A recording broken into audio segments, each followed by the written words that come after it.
Hoje é o Dia Internacional das Pessoas com Deficiência. De acordo com a Organização das Nações Unidas, aproximadamente 10% da população mundial possui algum tipo de deficiência. Na maioria das vezes, Adriana, esses problemas estão relacionados, por exemplo, à discriminação, e essa discriminação acaba por dificultar uma vida digna para muita gente que enfrenta deficiência física. Nós vamos conversar sobre esse assunto com o Ricardo Pereira de Freitas, que é doutor em Direito do Trabalho pela PUC de São Paulo. Tudo bem, doutor Ricardo? Tudo bem. É um prazer tê-lo conosco aqui no Jornal da Câmara. Uma pesquisa recente da BRH, Associação Brasileira de Recursos Humanos, não estamos falando de qualquer entidade, estamos falando de uma entidade que tem aí um bom nome. 2.949 pessoas, recrutadores, e 81% deles disseram que contratam as pessoas com deficiência para cumprir a lei. Ou seja, é menos oportunidade, mais marketing ou mais preocupação legal? O grande problema da nossa lei de cotas, na minha opinião, Adriana Wagner, e aqueles que nos ouvem, é que essa lei cria uma obrigatoriedade, mas sem criar condições para que essa pessoa se integre à relação de emprego. Né? O Estado tem que ter ações afirmativas, não basta ter o emprego, a pessoa tem que conseguir se deslocar até o emprego. Né? A pessoa tem que ter meios para chegar ao emprego. E quando chegar ao emprego, poder desenvolver o trabalho e o convívio com os colegas de trabalho. É isso que nós não temos visto. Em outros países, a gente tem uma legislação um pouquinho diferente. No Brasil, nós temos uma dificuldade de habilitação e reabilitação dessas pessoas. Né? O que causa o que você acabou de dizer, a inclusão pela inclusão, que acaba causando, na verdade, a exclusão dessas pessoas. Né? Então, o auditor fiscal vai até a empresa, observa lá que nos registros de documentos da empresa nós temos o cumprimento de cota, mas esse cumprimento muitas vezes é em tese, né? É no papel, não é a verdade do que ocorre na maioria das empresas. Mas você considera a lei de cotas um avanço? A lei de cotas é um avanço. Eu só tenho algumas sugestões... Apesar de precisar ser aprimorada, é isso? Não tenho dúvida, porque, veja só, se o nosso grande problema é habilitar e reabilitar, não adianta, por exemplo, como existe um projeto de lei que tende a aumentar o percentual. Não adianta eu aumentar a obrigatoriedade da empresa se eu não crio o mecanismo para que a empresa possa efetivamente contratar. Em outros países, Adriana, a gente tem algumas possibilidades. Por exemplo, se aquela empresa não consegue cumprir, ela cria, por exemplo, uma escola para reabilitar. Então, ela auxilia o Estado nesse ponto, o que pela nossa lei não é possível. Né? A nossa lei cria taxativamente o percentual de pessoas e o empregador tem que cumprir. Ainda com relação aos direitos dessas pessoas, Ricardo, em que estágio o Brasil está com relação aos países mais desenvolvidos? São 45 milhões de brasileiros, né, com alguma deficiência. Nós estamos longe de chegar perto de qualquer país civilizado, bem longe. Por quê? Em razão dessa taxatividade. Né? O Estado não tem condição, e o INSS não tem condição, e nós todos sabemos disso, isso é público, né, de reabilitar e habilitar. E outra coisa, muitas pessoas, por exemplo, tive uma visita outro dia a uma das entidades que cuida de deficiência mental, aqui em São Paulo, estamos falando de São Paulo, né? E tive a notícia de que apenas 40 pessoas por ano são reabilitadas e para determinados serviços. Então, não é justo eu simplesmente jogar no colo do empregador e dizer assim, empregador, cumpra esse número de cota.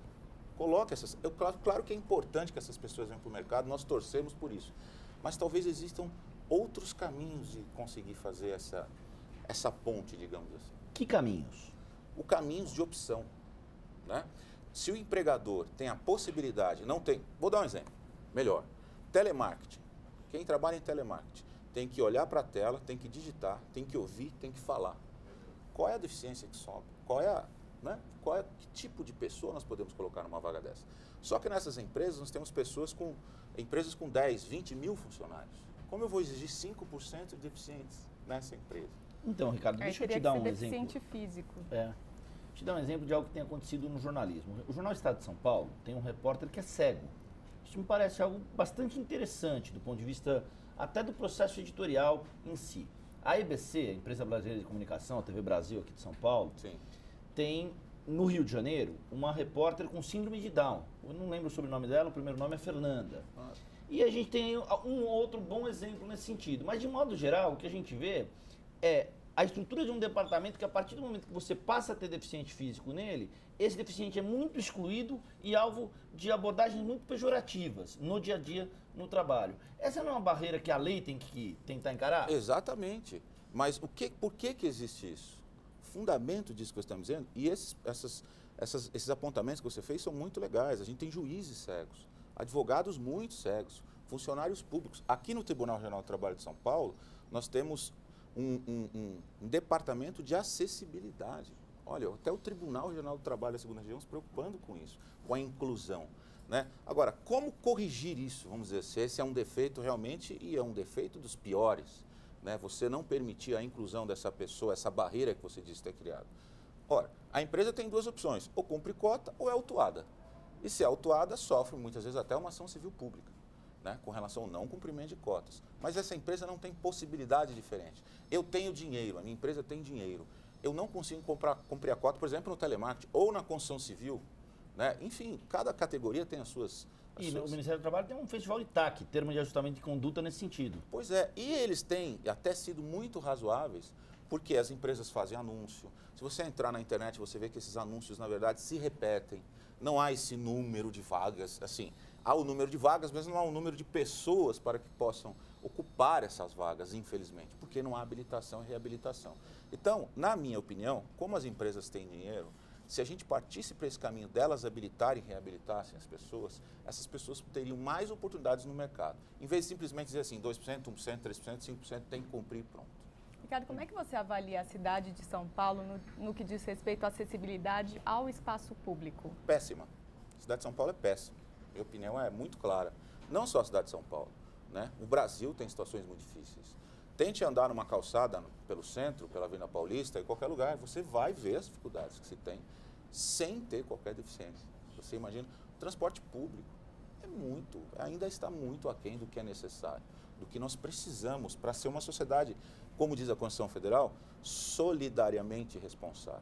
Né? Até a OIT, já há muito tempo, diz, com relação à questão da inclusão dos deficientes, que o importante é que ele vá para o emprego e lá ele se desenvolva. Agora, a OIT, Organização Internacional do Trabalho, e ainda em cima do que a Adriana perguntou, o plano de metas do prefeito Fernando Haddad, no que diz respeito à questão da acessibilidade, ele tem uma secretaria da pessoa com mobilidade reduzida, da pessoa com algum tipo de deficiência, esse plano de meta é um plano de meta ousado, no sentido de capacitar a cidade de São Paulo para um futuro em que o deficiente se sinta mais apto a circular pela cidade. A gente mostrou isso aqui numa série de reportagens da Luciana Camargo, que está difícil mesmo. Mas ainda assim, os passos que estão sendo dados, eles são tímidos nesse sentido? Eu acho que eles são dignos de nota.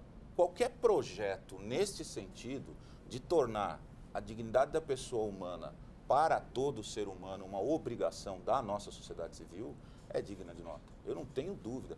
E é evidente que ninguém vai conseguir em 1 ano, 2 anos, tornar a cidade de São Paulo a melhor cidade do mundo com relação a qualquer deficiência. Isso não existe. Né? Mas eu louvo esse projeto, acho ousado, mas vamos lá, vamos tentar pôr em prática da melhor forma possível.